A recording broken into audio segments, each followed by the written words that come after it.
So recently, we saw the beginning of the latest chapter in the Star Wars saga, with the release of the first two episodes of the new Disney Plus series, Obi-Wan Kenobi, which obviously follows the story of Obi-Wan Kenobi around a decade after the fall of the Jedi Order and the Republic, and the rise of the Sith and the Galactic Empire. So it's filling in some of that 19-year gap between the end of Revenge of the Sith and A New Hope. And honestly, sign me up. Ewan McGregor returning as Obi-Wan Kenobi? Shit, yeah, I'm here for that. Plus, the handy recap of the prequels and Anakin and Obi-Wan's relationship hinted at a lot of interesting things going forward for the show. Potential Qui-Gon Jinn Force Ghost, probably young Leia, definitely young Luke, Vader versus Obi-Wan, maybe a return for some iconic planets. Honestly, at this stage, anything seems possible, and so I'm fully hyped. My body is ready, let's get started. So we start off the episode with a look at the Jedi Temple on Coruscant at the start of Order 66 during Revenge of the Sith, which saw all the Jedi all but wiped out. And since they wouldn't bother rehashing this unless it had story relevance, I'm guessing one of these little Padawans is going to be important later on. And in all likelihood, it's this little girl that's going to grow up to be Reva that we see later on in the episode as a member of the Inquisitors. I mean, the camera focuses in on her when they're first doing their little stance training, and then again when they're going to run away at the end. It just makes sense that she's going to be important, or this is hinting at something. And also, this scene makes the clone troopers / stormtroopers actually look legit scary. In some instances, Jedi are just getting taken out by a pair of them, or three of them. Whereas usually, clones get mowed down like dweebs quite often later on. So, it's nice to have this moment to sort of acknowledge that they aren't some terrible army of bad aims. They can actually fight, and they are actually strong. Also, I'm thinking this group of kids is going to get confronted by Anakin, who's going to take them prisoner, and eventually they're going to get conditioned into joining the dark side. I'm expecting traumatic child torture flashbacks in future episodes. And also, whilst I do love that the Masters were so brave protecting the younglings, I gotta ask, how did this Master not realize the temple was under attack? Aside from war being just generally loud, did she not sense that people literally 20 or 30 meters away were getting killed? Does the temple not have an alarm system for this? Seriously, these clones got to their training balcony like it was nothing and just started blasting. I mean, it's a nitpick, and the whole thing was pretty exciting though. And I'm definitely hyped to see Anakin turn up again during this sequence in the future. If they bother showing it. But I feel like they have to if she is that person. We then cut to 10 years later on the planet Tatooine, which, if we run by how many times this insignificant Outer Rim territory is visited by deeply important story characters, has to be the center of the universe by this point. I guess it's probably just cheaper to use endless sand dunes as your backdrop than having more scenery, so I can respect it, it's just a bit funny to me. Anyway, we see the Inquisitors arrive, chasing rumors of a Jedi on the planet, trying to bait the audience into thinking, oh my god, Obi-Wan's going to appear right now and have a quick duel to start off the episode with a bang! And of course that doesn't happen, because after a pretty intense scene where the Grand Inquisitor interrogates a local barman, the Jedi in question is revealed to be some random no-namer who's definitely going to get slaughtered very soon. And somehow, because the Inquisitors are stupid or incompetent, he easily escapes after a bit of miscommunication. Like, I get they wanted to show dissent in the ranks, but he didn't even run away very fast, and he collapsed a canvas roof. It's not like he caved in the ceiling and they had to sift through rubble. They could have caught him, chase him! And here, I feel like we get more hints that the third sister is one of those younglings from the temple. Because here, she is very eager to hunt Obi-Wan, which really makes the most sense if she knows that he's important to Vader and she wants to impress him. And this in turn makes a lot more sense if she met Vader before he transformed into a melted ice cream. But anyway, the scene then shifts into one of the most depressing sequences in Star Wars history. Maybe not the saddest, but one of the most bleak and depressing. In seeing the terrible state of Obi-Wan's life after Order 66, working a job chopping meat from a carcass in the middle of the desert and getting ripped off by the foreman. His only real friend being a Jawa who steals his tech and tries to sell it back to him, and his weird Aardvark camel thing. Living in a cave all alone in the middle of a desert with severe PTSD from his apprentice that went dark and slaughtered everybody he knows. And eating disgustingly sloppy stew. Seriously, even slave Anakin and Shmi Skywalker lived better than this. And then he tries in vain to contact Qui-Gon using the Force, only to receive no response. Ugh, it's just so bleak. This guy was a Jedi Master, one of the all-time greats, a respected hero, a general, and now he just exists. He doesn't even have the house from A New Hope yet. It's just sad to see how far he's fallen. Even Yoda didn't seem to have it this rough, living in the middle of the swamp in isolation. It just feels like the antithesis of everything that Obi-Wan used to be, and it's actually very powerful. Also, I found it very cute that despite Obi-Wan getting paid next to nothing, he spent ages trying to save up to buy Luke a toy ship.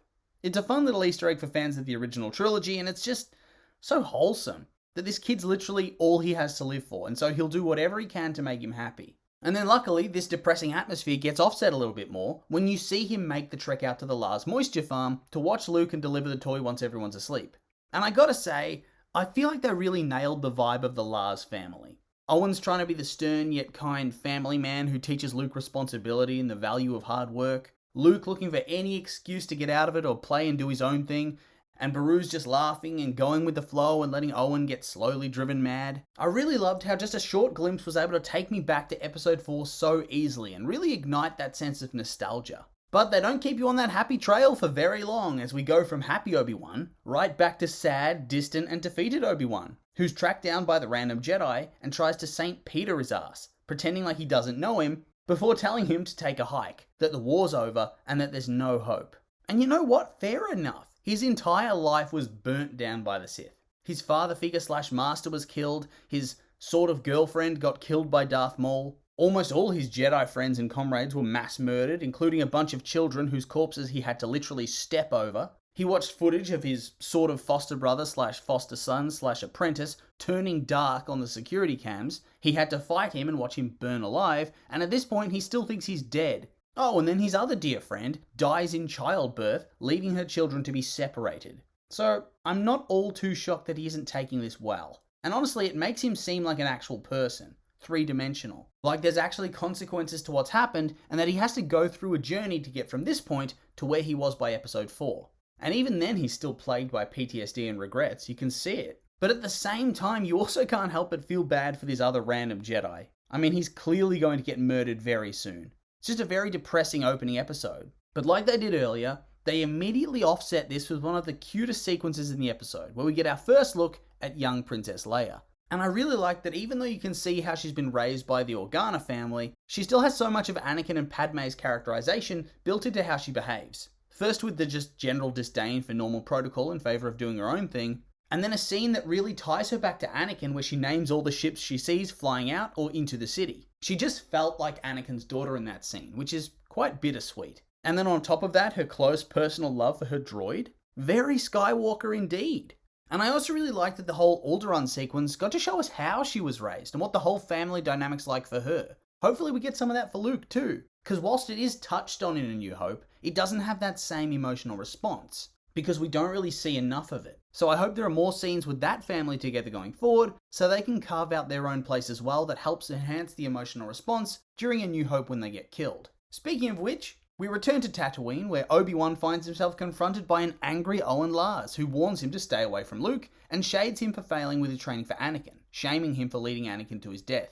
And it seems like that Obi-Wan did not tell the full story here. And you know what? Fair enough. It seems like you could afford to keep that a secret. And honestly, I completely understand Owen's stance here as well. I would probably feel much the same. Luke being around Obi-Wan probably is a bit too dangerous at this stage. And this is when the Inquisitors return, and Obi-Wan hides whilst they interrogate people, including cutting off some poor woman's hand. Ouch. Anyway, Reva, through the power of plot, and the Force I guess, feels like Owen has something to hide, and threatens him with his death and his family's death if nobody gives up the Jedi. But luckily, the fifth brother realizes you catch more flies with honey, and stops that from happening, and they leave again, with it being made quite clear that Reva's still on the hunt for Kenobi, despite being warned earlier to give it up. Returning to Alderaan, we then have more wholesome Organa moments, this time also featuring Bail Organa speaking to little Leia, with Leia forced to interact with her annoying extended family, one of whom mocks her for being adopted. Can't believe her parents make her apologize to that wiener. In fact, that whole part of the family just seems to suck. Being mean to droids, not caring about slavery, laughing about lower life forms. Ugh, go home, mate. Also, is this kid actually 10? Because when she talks to Bail, she's just so tiny. Hell, you notice it in other scenes too. A 10-year-old's usually that small? I'm struggling to think. She just feels miniature, completely and utterly. And also that whole conversation with Bail, aside from him pushing his expectations for her career path onto her, was very wholesome. I loved it. But then Leia goes off into the woods alone and is confronted by bounty hunters who are intent on capturing her. And so begins one of the slowest chase scenes in history. Like, the stunt people are clearly running as slow as they can so they don't catch up to her little legs. It's actually pretty funny.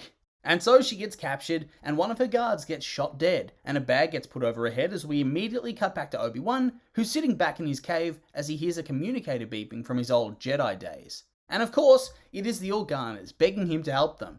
And interestingly enough, he actually refuses and admits he's washed up and he doesn't have what it takes anymore. And I really like that they took the time to frame Leia as being just as important as Luke. I feel like she quite often gets shunted off to the side, but she is one half of those twins, so she is still very important, and it's nice to see it acknowledged in lore, not just outside of it. But anyway, after another look at the meat cutting site in the desert, Obi-Wan stumbles across the strung up corpse of Nari the Jedi, who obviously did not follow his advice and ended up getting himself killed by the Inquisitors. Which is a shame, but not really all that unexpected. And then once he gets back to his cave, Bail is there ready to tell him that Leia's headed for planet Daiyu, and manages to get through to him that whilst he can't change the past, and whilst he couldn't save Anakin, he can still save her and that there's time to fix things, to move forward. And honestly, that's pretty good advice, and something I think Obi-Wan needed to hear. And so off he goes, with his lightsaber in full view on his belt, and that just feels a bit risky.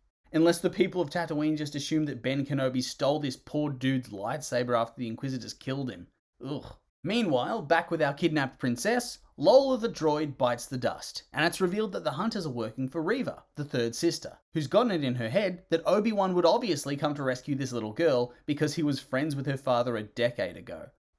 I know the plan ends up working, but my god, it is not a good plan.